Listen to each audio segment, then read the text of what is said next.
All right. Good morning, everybody. So today I climbed up pretty high today to because today's chapter might have something to do with the Forbidden Mountains. So I climbed up real high today. It's pretty cold at this elevation, as you can see. It's chilly. So I didn't want to get caught like I kind of did in that snowstorm. All right. So if you remember yesterday, we had the Kimba. Okay, they blamed Kimba again. These people, this new tribe, blamed Kimba for having bad power, and that's why that hunter died. And Sabo blamed it on Kimba. And their plan today, if you remember, was to take Kimba where that hunter died and tie him up to a tree and let whatever beast comes by and wants to kill him and eat him, let him do that. And then that beast will trot away and take that bad power away with him. That's the plan. Nupa told him about this so he would know in advance. So he's decided, I'm leaving. Chapter 15. The stocky hunter, keeping watch near Sabo's cave, had eaten heartily that night. It had been a long, tiring, and discouraging day. Sleep tugged at his eyelids. Then he came fully awake. A figure had emerged from the cave. The night was misty and the moon hidden. The young hunter could not see clearly, but he recognized Sabo's white mantle, the skin of an albino bison. It was unusual for the sorcerer to be up and about at such an hour, but Sabo did many things that mere hunters did not understand. It was part of the power. The figure in white strode regally forward. The lookout at the edge of the camp also watched in some surprise, but he too knew that the sorcerer was not to be questioned. The figure moved briskly in the direction of the spring beyond the caves. There was something wrong, the young hunter realized. Sabo was much taller than that. The white fur dragged behind on the ground. Had Sabo turned himself into some other form? Or was it perhaps not Sabo? The lookout shouted just as the figure disappeared past a row of boulders. At once, someone else appeared at the entrance to the sorcerer's cave. It was Sabo. His face was livid with rage and hatred. "Kill him!" he screamed, pointing to the boulders. The hunters hesitated, mystified for a moment. Then they lunged forward, raising their throwing sticks. Kimba ran desperately, but the sorcerer's robes seemed to weigh him down. He slowed, tore off the costume, and threw it away. Okay, you see what he did? Kimba decided he's going to wear the robes of Sabo to deceive the guards. Okay. He felt freer then, but it did not help enough. The young hunter was gaining quickly. He passed the junipers where he and Nupa had stood and ran on toward the stand of trees where he had seen the dog. Perhaps he could elude his pursuers there. But he looked behind and saw that, as fleet a runner as he was, for his age, he could never keep ahead of the stocky young hunter. Just as the slapping of the hunter's feet on the ground seemed directly behind him, the sound stopped. There was a loud, startled grunt.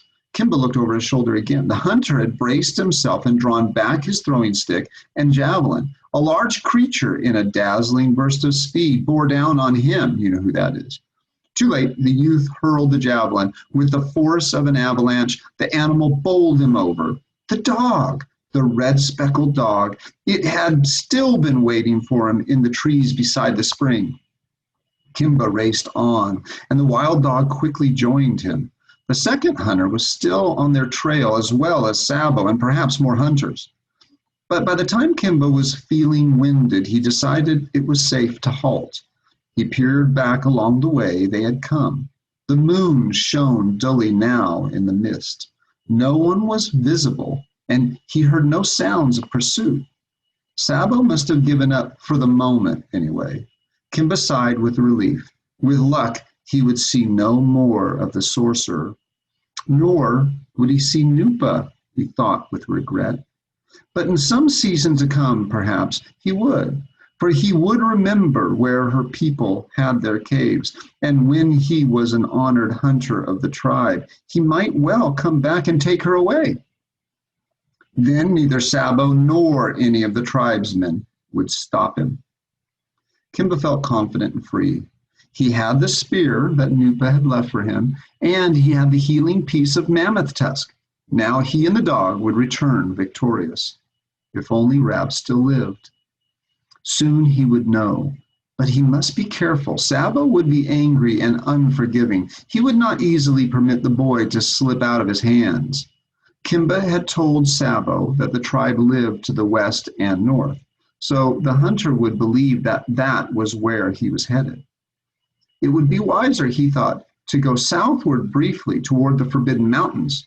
Okay, remember the name Forbidden? You're not allowed to go there. You're forbidden to go. These are the mountains right here behind me. He's heading towards those mountains. There, the land was less open, and limestone bluffs merged with the first foothills of the mountains. After putting themselves out of range of Sabo, he and the dog would swing westward again and begin the journey to the home cave. So he's just kind of taking the trail this way, and then he'll loop around and go back home. Now that his initial fear of recapture was over, Kimba realized they must not push on much farther. It was the dead of night, the time that no two-legged creature, even the bravest of hunters, should be away from fire or shelter. The faint light of the moon revealed a dry stream bed that must trace its way down from the Forbidden Mountains. A section of the bank had buckled in, and in this miniature cavern they spent the remainder of the night. He slept only fitfully, and he had two dreams. Remember his dream last time showed him the notch, and then he found the notch in the morning? So he's going to be paying attention to his dreams. He slept only fitfully, and he had two dreams that were still clear in his mind at morning. One was of two eyes, slitted and evil, that beamed down on him like twin moons. At first, they were distant, remote in the sky. Then they came closer and grew larger and brighter. He ran furiously, but they kept descending directly toward him with an intense glare, staring at him in unutterable hatred. The other dream was of freedom, safety, escape. It was as though he were a bird flying upward, ever upward, knowing that nothing could pursue him if his wings carried him high enough. He examined carefully his recollections of both dreams. He decided the power had told him that Sabo would not give up attempting to find him, that Sabo would not be thrown off Kimba's trail and might continue to follow him. And the second dream, he concluded, meant that he must go upward to find security. The risks of the Forbidden Mountains would not be as great as those he'd face if he were to meet Sabo again. With dawn, the mist had disappeared, but it was an overcast day. They traveled southward toward the winding valleys, keeping close to the concealing limestone bluffs wherever possible. The lower levels of the Forbidden Mountains were very near. Above them reared the mysterious jagged pinnacles, so much higher than the sheared-off cliffs of the plateau country Kimba had always known. Shortly after midday, they reached the first slopes of the mountains. Mingled with the familiar yellow limestone were shafts of heavier, rough-textured, gray-colored boulders. There were green tiers of pine, fir, and spruce belting the sides of the mountains. But at their heights, there was only rock and snow.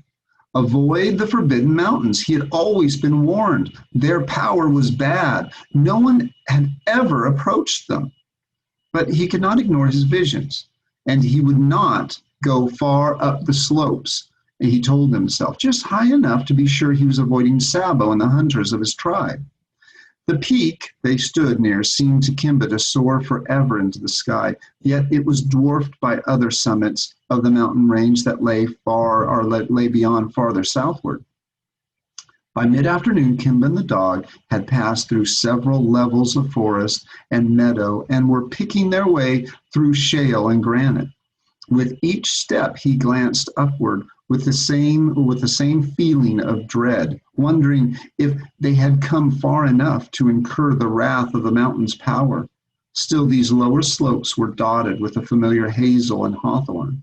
Birds were all around, ravens especially, and an occasional gray mountain hare darted by. No evil spirit seemed to afflict them. But there were slate-colored clouds scudding along the tops of the peaks. Soon all was shrouded in semi-darkness, and then lightning crackled in the summits. Was this a warning? No higher, Kimba called to the dog. Saba would never seek them at such a height, he told himself. He set a course parallel to the ground below, so he's not going any higher and he's not going any lower. More lightning flashed, then thunder boomed. Their passage was easy for a long while through scrub brush and moderately sloping stretches of stone. Then they reached a steep and slippery section of the mountainside. They should not, Kimba thought, have climbed even as high as this. His fear of the unknown increased with every bolt of lightning. What if he had interpreted his dream incorrectly? He was not skilled at this as Utrecht was. He descended a bit, but the storm worked its way lower too. First, a cool blast enveloped Kimba and the dog. Then torrents of rain began to fall. They kept moving, one plodding step at a time. The footing was treacherous in the heavy downpour. Kimba halted briefly in the shelter of a rock column. Thunder shook the mountainside. The dog made a low whining sound. It was the first time Kimba had seen the animal frightened by anything. Soaked through and through, he slipped on a rock and skinned his knee. Thunder roared again. He clung to a boulder, burying his face in his hands until the booming died away. Shaken, he crept forward once more. The wind swung around, whipping the rain directly into his face. Each step now required great caution. Finding firm footing, he would slowly shift his weight to the new perch. Then the slow process would start again. The dog whined once more, then barked loudly, somewhere ahead of him and slightly below. Clutching a spur of rock with one hand, Kimba tried to brush the rain out of his eyes. Then lightning illuminated the whole mountainside vividly. The dog stood on a wide ledge beneath an overhang that seemed to offer protection from the pelting rain. Kicking loose a patter of stones, Kimba half hopped and half slid down to the ledge. At the next flash of lightning, he tried to make out what it was that shielded him against the storm. It was not a slab of rock or a small overhang. A vast ceiling covered him. He stood in the entranceway of a large cavern. Was it inhabited? That was his first anxious thought. But in that flash of lightning, he had noticed no drawing on the walls. As he strained to see further into the interior, his eyes grew accustomed to the dimness. He could discern no sign of movement. Somewhat reassured, he entered. What immediately impressed him was the height and width of the main chamber. It was much bigger than the tribe's home. And here the dagger-like rocks hung everywhere from the roof and projecting upward from the floor in numerous clusters. Remember, stalactites and stalagmites. Kimba quickly realized that some sort of tribe either lived here or had recently lived here. Animal hides, bones, branches, piles of flint were all strewn over the floor. The smell of old food and the dumped dregs of meals was heavy in the air. In Kimba's tribe, such a litter of dirt and refuse would have been swept out of the cave. The dog pawed through the clump of bones, crunching them in its powerful jaws, but the bones had been picked clean and broken open for their marrow, and the animals soon turned away. They're people, but what kind of people? They seemed different than Kimba's tribe and different than Sabo's. Above Kimba's head were scratch marks on the wall where generations of cave bears had sharpened their claws. The more recent inhabitants either had killed the bears or had forced them out or deeper into the cavern. The far end of this chamber narrowed to form a tunnel. As Kimba examined the cave, he felt the soaked fur tunic that he wore drying on his body. It would be good to linger here, he thought, to rest and spend the night. But to stay would be dangerous. He must not think of his own comfort. If there was even a chance that Rab still clung to life, every moment could be crucial. They must be on their way. Outside, the rain tapered off, then stopped entirely. Thunder now rolled in the distance. The sun crept from behind dark clouds, bringing clearer light to the cave's interior. Kimba took out a flint and very quickly scratched on the wall the outline of a large bison. Below it, with 2 strokes, he etched the symbol that was his signature. Let them wonder who had done that, those who used this cave at times. His was the only painting in there. He just did a real quick one. As they walked back to the entrance, the hair on the dog's back stiffened. It uttered a warning growl. Kimba tilted his head to one side and detected the clatter of feet against stones. They were coming, the inhabitants of the cave. He whipped around, and he and the dog ran to the tunnel in the rear of the main chamber. Kimba had time only to press himself against one damp wall before the others began entering. Capital O, the others. So they're not the same breed. They're not the same type of hominid that Kimba is. He recognized them immediately as the others, those stooped, squat, 2-legged beings, so like the people of his tribe and Nupa's tribe, and yet so different from them. They said little to each other, only mumbling in guttural tones that Kimba could not understand. They had been caught in the storm and had been drenched too, but their spirits seemed high. They had slain an ibex and were gesturing and shouting wildly. Several women began to build a fire using rubbing sticks rather than flint. However, many of the men preferred not to wait for the meat to be cooked. They tore at the raw flesh, devouring it with greedy swallows. 2 young hunters fought over the same chunk of meat. The rest ignored them as the pair rolled on the floor, locked in noisy combat. At last, one beat the other unconscious and resumed his interrupted meal. Grunting contentedly, his belly stuffed, the elder of the group sat back. His eyes fell on the bison Kimba had scratched on the wall. The man hooted in surprise and pointed. Immediately, the others gathered about the picture. They had evidently been gone from the cavern on a hunting trip. The drawing had not been there when they left, yet here it was. Kimba watched them, fearful but with some sense of pride. He knew how dumbfounded they would be by such an accomplishment. Drawing was a skill totally beyond them. He did not notice that a child, not yet able to walk, had crawled toward the tunnel. It stopped, staring at the dog, faintly visible near Kimba. The child let out a wail. Its mother ran up. She too saw it. The woman pointed and screamed shrilly. Instantly, the hunters dropped the raw meat from their hands and reached for their clubs and spears. Okay, so Kimba is kind of stuck in a situation here. He can't get out of this cave because they are blocking the big giant entrance. However, he can maybe go deeper into the tunnel, but he doesn't know how far that tunnel goes or where it leads. Okay, another tough situation. We'll have to wait till tomorrow to see if he manages to escape this problem. All right, guys. See you then. I better get down. It is getting way too cold. All right. I'll see you tomorrow. Bye, guys.